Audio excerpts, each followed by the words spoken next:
Hi everyone, welcome to my weekly messages. I'm Jalila Starr. Today the topic is, let's see, what was that topic? Where's Nibiru now? Yeah. Okay. The reason I decided to do this is because after my last weekly message in which I talked about, Nibiru and the upcoming, in our global future, I got lots of responses. In fact, that thing had I think it was a 300-something% viral lift. Whoa. that was surprising. Anyway, one of our readers, Bob, emailed me and said, have you seen this video? In fact, a lot of people have sent me these videos from National Geographic and different places spotting a Jupiter-sized planet that's inbound. And so when I saw that, I thought, this is a great, he suggested we make it the next weekly message, and I'm thinking, that's probably a good idea. So I did, and I provided a link to the video that he was telling me about, which some guy did, and it is fantastic, showing Nibiru out. I think it's past either, and I may get this wrong, Pluto, or it's out past maybe it's Jupiter. I'm not real sure because I only looked at it once. But he has done a remarkable job of pinpointing this, and I mean it's pretty undeniable, the evidence. But that would make sense. So he was saying, is this really Nibiru? And I'm thinking, yeah, that's actually Nibiru, because Nibiru is coming inbound. And what happens is that at this summer and winter solstice is when we will see Nibiru, because it's coming up like this. We're orbiting this way, and most of the time it'll stay on the opposite side of the sun from us. So as it's coming up, if we're over here and the sun is here, look at me, over here, then hopefully as it's coming up from the south, we will always stay on the opposite side of the sun from it, because if we are on the same side of the sun, we're going to be in for some major Earth changes. Now, people go, well, why is that? Well, here's why. Nibiru is a star that never ignited. It's a sun that never ignited, and therefore it has a very big, powerful magnetic core. So that core is like a huge magnet, and it's already putting pressure on the sun, causing these unprecedented solar flares. But it will pull the magnetic grid of the poles of any planet that it goes by. And scientists have already noticed, wobbles in different planets as it's coming up, and those planets are going around the sun, and they come up near Nibiru, which is coming up on, you could say, like the west side, coming up, arcing up over the sun, and it'll go back down on the other side.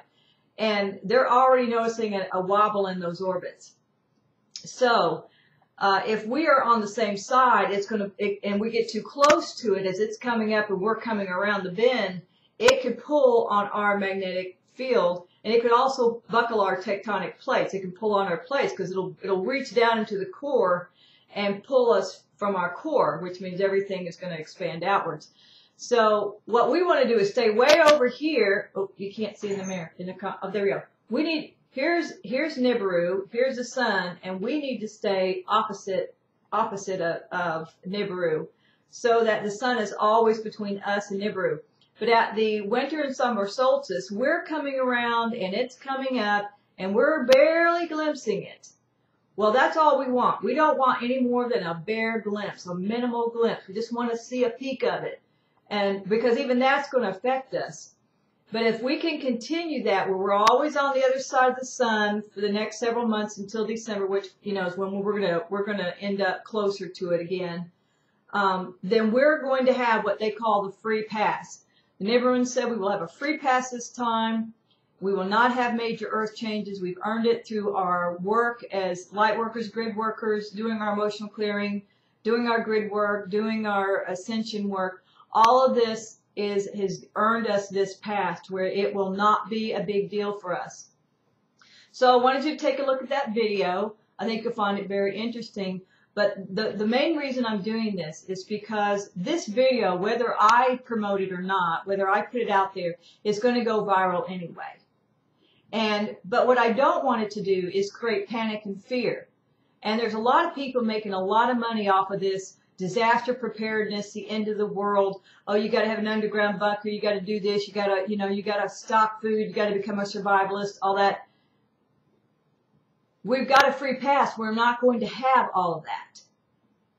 I mean, the 4 horsemen of the apocalypse, I'm telling you, they need to go find another job and put those horses out to pasture. We have earned a right not to have to go through that.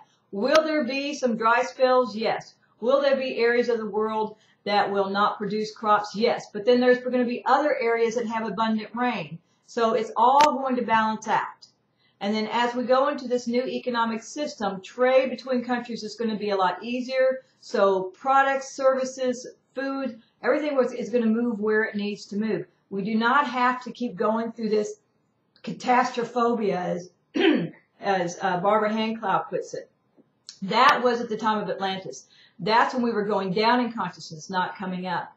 So take a look at it, send it on, but also I'm personally requesting that you put in there that you are intending for this to be a positive experience, a very minimal passing. We will see virtually nothing going on, just a tiny bit of cleansing here and there.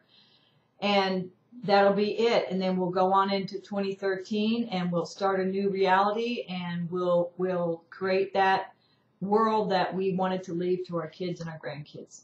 All right, that's it. Take care, and I will talk to you next week. This is the dawning of